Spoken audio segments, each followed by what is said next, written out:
ఏమండి, ఈ బీపీలు షుగర్లు మనుషులకే ఎందుకు వస్తాయండి, జంతువులకి ఎందుకు రావండి? అవి పెళ్లి చేసుకోవు కదనే, వాటికి భార్యల టార్చర్ ఉండదు కాబట్టి వాటికి బీపీలు షుగర్లు రావు. ఓహో అలాగా.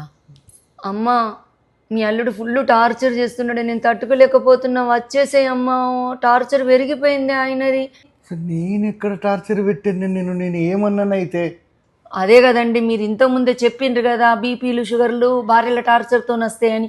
మరి నాకు వచ్చిందంటే భర్తల టార్చర్ అన్నట్టే. నాకు షుగర్ 200 పైన వచ్చింది.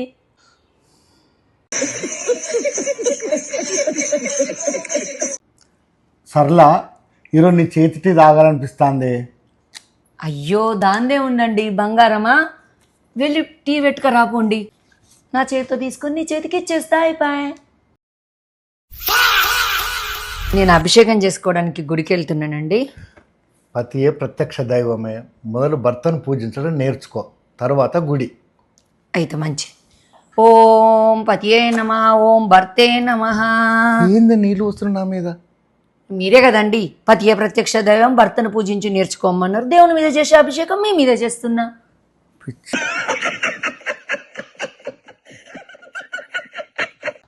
మీరు ఆడోళ్ళు ఎవ్వరి మాట వినరే, మొండోళ్ళు అసలు. ఎందుకేనామండి, మేము కూడా ముగ్గురు మాట వింటాం తెలుసా. అబ్బో, ఎవరో అదృష్టవంతులు. 1 టైలర్, 2 పార్లర్, 3 ఫోటోగ్రాఫర్. బా తల్లి.